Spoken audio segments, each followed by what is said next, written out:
Saya Alessia Augusta dari kelas Tan Sainsi akan menjawab beberapa soal remedial biologi. Nomor 1, tentukan ente bakteri E. coli yang jumlah awalnya 8, lalu membelah setiap 20 menit. Berapakah jumlah bakteri setelah 48 jam? Dan ini hasil perhitungannya. Hasilnya yaitu 178.451.688.245 dikali 10 pangkat 42. Soal nomor 2, jelaskan struktur virus lalu kaitkan dengan jawaban nomor 17 dan 18. Struktur tubuh virus menurut nomor 17 yaitu nomor 1 merupakan bagian kepala, nomor 2 merupakan bagian kapsid, nomor 3 merupakan bagian asam nukleat yang terdiri atas DNA atau RNA. Nomor 4 merupakan tubuh. Nomor 5 merupakan ekor. Based on the picture above, the correct description is, jawaban nomor 17 yang paling benar yaitu B. Number 2 is built by capsomer. Nukleus itu terbuat dari capsomer. Kemudian nomor 18, what will happen if the part that show in number 3 were lost atau dihilangkan? Nomor 3 merupakan DNA atau RNA. Apabila DNA atau RNA hilang, maka virus akan mati atau tidak aktif. Jadi jawaban nomor 18 adalah C. The virus will be inactive atau tidak aktif. Soal nomor 3 yaitu jelaskan macam tingkatan keanekaragaman hayati. Kaitkan dengan nomor 7. Keanekaragaman hayati terdiri atas 3 tingkatan, yaitu keanekaragaman genetik yang spesiesnya sama namun genusnya beda. Kemudian ada keanekaragaman spesies, yaitu spesiesnya berbeda. Kemudian ada keanekaragaman ekosistem, yaitu berbeda antar ekosistem. Nomor 7 merupakan gambar dari beberapa kucing. Gambar tersebut sama-sama spesies kucing, namun berbeda genus. Jadi jawaban nomor 7 yaitu A. Gen. Nomor 4, jelaskan cabang ilmu biologi dan kaitkan dengan soal nomor 18 dan 43. Soal nomor 18 yaitu what will happen if the part that show in number 3 were lost.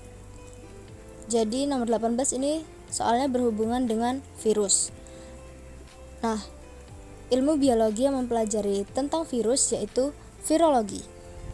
Kemudian soal nomor 43. Berikut adalah cabang-cabang ilmu biologi yang harus dikuasai oleh seorang dokter hewan. Di situ ada etologi, patologi, zoologi, dan botani. Menurut pengertiannya, etologi merupakan ilmu yang mempelajari mengenai ekosistem.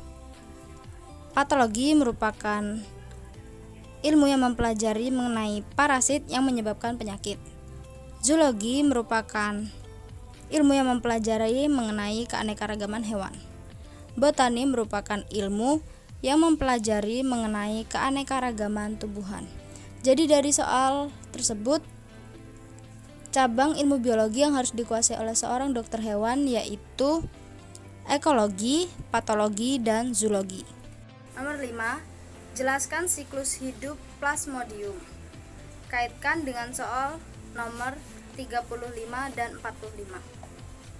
Siklus hidup Plasmodium berawal dari nyamuk Anopheles betina yang menggigit manusia dan meninggalkan sporozoidnya.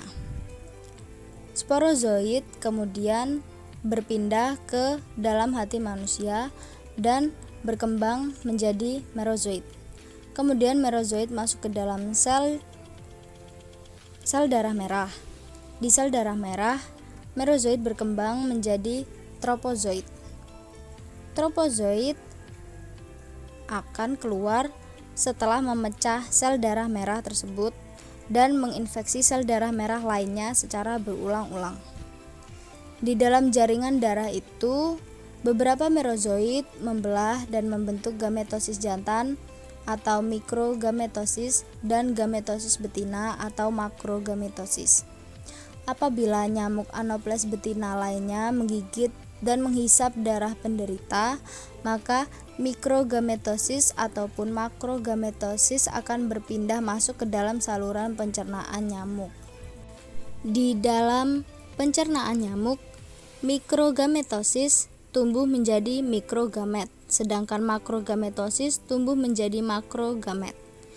Mikrogamet dan makrogamet mengalami fertilisasi sehingga terbentuk zigot diploid 2N yang disebut juga ookinet.